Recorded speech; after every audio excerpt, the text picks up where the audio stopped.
Labubu की जिद। अकरम मजदूर आदमी था। दिन भर ईंटें ढूंढता, शाम को चंद सौ रुपए घर ले आता। बीवी सिलाई कढ़ाई करके कुछ पैसे कमा लेती, लेकिन फिर भी गुजारा मुश्किल था। कर्ज दिन ब दिन बढ़ रहा था। घर में छोटी सी अनम थी। वो अक्सर फोन पर वीडियोस देखती, जहां बच्चे महंगे खिलौने और नए कपड़े दिखाते। सोशल मीडिया पर जब उसने लबूबू खिलौना देखा तो उस पर दिल आ गया। वो बार बार माँ बाप से जिद करती, मुझे भी ये लबूबू चाहिए वरना मेरी दोस्तें मेरा मजाक उड़ाएंगी। आखिरकार वालिदैन उसके लिए लबूबू खरीद लाए।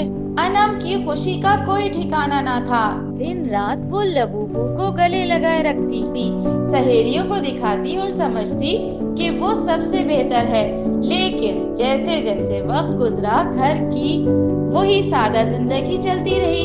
खाने में कभी दाल, कभी सब्जी, पुराने कपड़े और महदूद वसाइल। लबूबू रखने के बावजूद अनम को ये लगता कि अभी भी कुछ कमी है।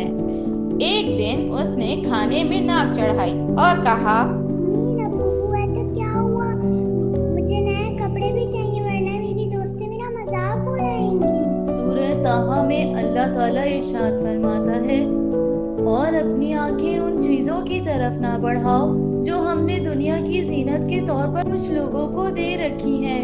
माँ ने नरमी से कहा, बेटी, चीजों से कभी इज्जत नहीं मिलती। इज्जत अच्छे अखलाक और मेहनत से मिलती है। ये चीजें खत्म हो जाती हैं, लेकिन अच्छा इंसान कभी खत्म नहीं होता। अनम ने मुंह फेर लिया और अपने नर्म खिलौने लबूबू को जोर से गले लगा लिया। वो अब भी समझती थी कि अगर उसके पास महंगी चीजें होंगी तो सब उसे चाहेंगे। एक रात अनम रोते रोते सो गई। नींद में लबूबू उसके हाथ से गिर गया और कील में अटक कर फट गया। उसकी सिलाई खुल गई। एक तरफ से कपड़ा फट गया और अंदर की रुई बाहर निकल आई। अनम की आंख खुली तो वो जोर जोर से चीखने लगी, मेरा लबूबू फट गया, सब खत्म हो गया, अब मैं सबको क्या दिखाऊंगी। उसकी चीखें सुनकर माँ बाप कमरे में भागे आए।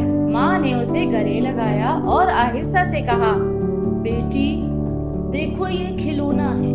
कल तक नया लगता था, आज टूट गया तो बेकार हो गया। दुनिया की चीजें सब ऐसी ही हैं। खुशी उन चीजों में नहीं होती जो टूट जाए। खुशी दिल के सुकून में, वालिदैन की इज्जत में और अपनी मेहनत में है। अनम खामोश हो गई। उसके आंसू बहते रहे, लेकिन दिल में जैसे एक बोझ हल्का हो गया।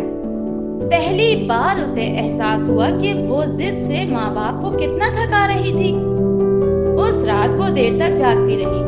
लबूबू फट चुका था, लेकिन उसके अंदर एक नया जज्बा पैदा हो रहा था, सादगी का, शुक्रगुजारी का और ये समझने का कि असल इज्जत इंसान के अखलाक और सच्चाई में है, ना कि सोशल मीडिया पर दिखाए जाने वाली चीजों में।